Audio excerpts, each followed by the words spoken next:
Hello friends, my name is Ashima Agarwal from BP Educators. Today we are going to discuss about nested if functions in Excel. What is nested if functions in Excel? One if function has one test and two possible outcomes, true or false. Nested if functions meaning one if function inside of another allows you to test multiple criteria and increases the number of possible outcomes. Let's use it practically. जैसा कि मैंने आपको last session में कहा था कि हम लोग इस सेशन में नेस्टेड इफ्स करेंगे। तो नेस्टेड इफ हम क्या होता है बेसिकली, जब हम इफ के अंदर इफ लगाते हैं तो उसे हम लोग नेस्टेड इफ कहते हैं। मान लीजिए कि आपकी क्वेरी है कि अगर आपका रीजन सेंट्रल है तो आपका डिस्काउंट 4% होगा, अगर आपका रीजन वेस्ट है तो आपका डिस्काउंट 3% होगा, अगर आपका रीजन ईस्ट है तो आपका डिस्काउंट 2% होगा। अगर इनमें से कोई भी रीजन आपका नहीं है तो आपका डिस्काउंट 0 होगा।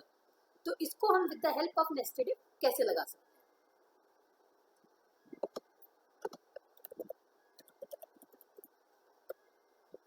सबसे पहले फॉर्मूला लगाने से पहले हम लोग इज इक्वल टू का साइन लगाएंगे, देन इफ लिखेंगे, ब्रैकेट ओपन।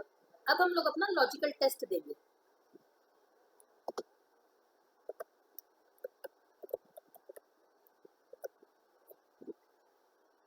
अगर आपका रीजन सेंट्रल है तो आपका डिस्काउंट 4% है, तो यहाँ पे हम लोग अपनी ट्रू वैल्यू लिख देंगे।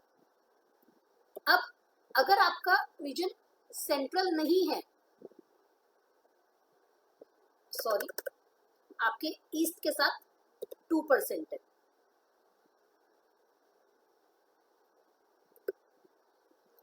अब अगर आपका रीजन ईस्ट नहीं है तो आप क्या करेंगे?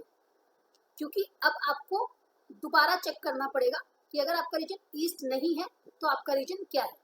तो हम लोग यहाँ पे दोबारा इफ लगाएंगे, वी विल चेक कि हमारा रीजन वेस्ट तो नहीं है। अगर हमारा रीजन वेस्ट है तो हमारा डिस्काउंट 3% है। अगेन अगर आपका रीजन ईस्ट भी नहीं है, वेस्ट भी नहीं है, तो हम क्या चेक करेंगे कि हमारा रीजन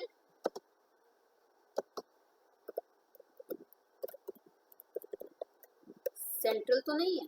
अगर हमारा रीजन सेंट्रल है तो हमारा डिस्काउंट 4% है।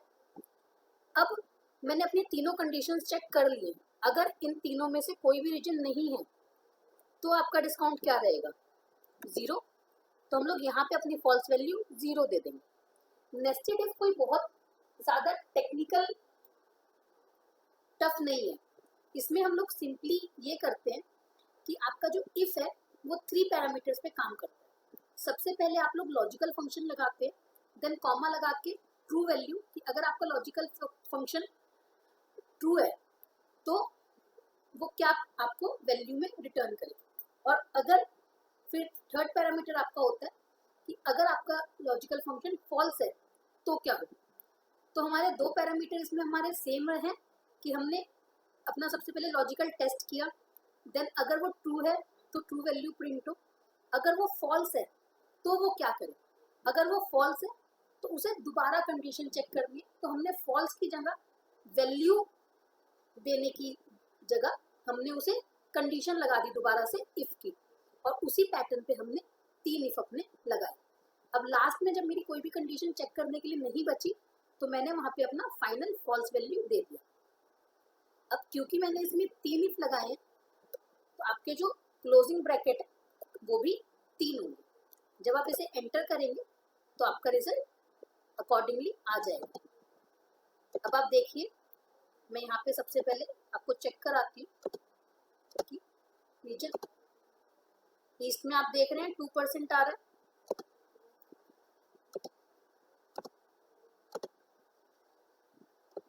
सेंट्रल में 4%,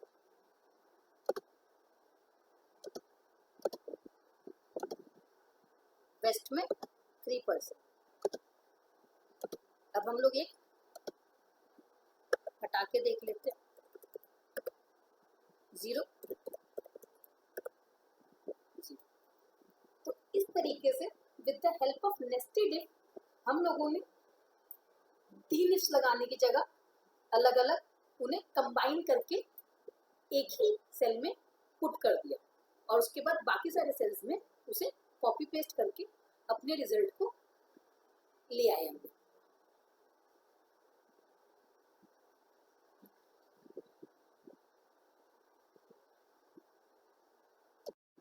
I hope I make myself clear. For any more query, you can contact us on mentioned mail ID and phone number.